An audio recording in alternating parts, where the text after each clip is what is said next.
জুলাই গণ অভ্যুত্থানে রংপুরের আলোচিত শহীদ আবু সাইদ হত্যার ঘটনায় ২৬ জনের অপরাধের প্রমাণ পেয়েছে প্রসিকিউশন।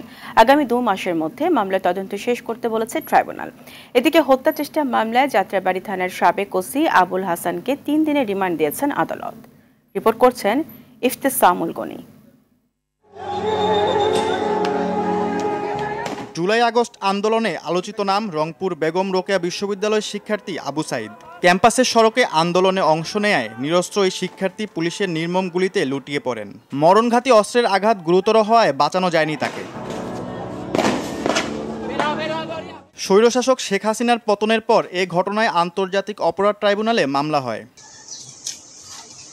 এই মামলায় বুধবার সাবেক এসআই আমির হোসেন সহ ৪ জনকে হাজির করা হয় ট্রাইব্যুনালে। শুনানিতে প্রসিকিউশন জানায় ২৬ জনের বিরুদ্ধে অপরাধের প্রমাণ মিলেছে। তদন্ত শেষ করতে আরও ২ মাস সময় চাইলে তা মঞ্জুর করে ট্রাইব্যুনাল।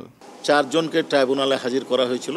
একজন হচ্ছে আমির হোসেন, আর একজন সুজন চন্দ্র রায়, আর একজন শরীফুল ইসলাম এবং আর একজন হচ্ছেন মোহাম্মদ ইমরান চৌধুরী। এবং ট্রাইব্যুনাল সন্তুষ্ট চিত্তে তাদেরকে এই মামলায় গ্রেপ্তার দেখিয়ে জেল হাজতে প্রেরণ করেছে এবং আমরা ২ মাস সময় চেয়েছিলাম। ২ মাস সময় মঞ্জুর হয়েছে তদন্ত রিপোর্ট দাখিল করার জন্য। এদিকে কল্যাণপুরের জাহাজবাড়িতে জঙ্গি সাজিয়ে ৯ জনকে হত্যার ঘটনায় সাবেক আইজিপি AKM শহীদুল হক ও সাবেক ডিএমপি কমিশনার আসাদুজ্জামান মিয়া সহ ৩ পুলিশ কর্মকর্তাকে একদিন করে জিজ্ঞাসাবাদের অনুমতি দিয়েছে ট্রাইব্যুনাল।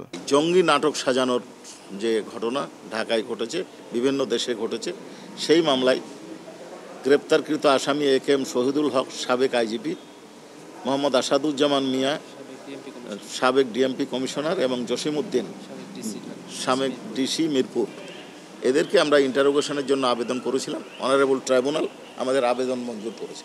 এছাড়া হত্যা চেষ্টা মামলায় যাত্রাবাড়ির সাবেক ওসি আবুল হাসানকে ৩ দিনের রিমান্ড দিয়েছেন আদালত। ইফতেসামুল গনি, RTV, ঢাকা।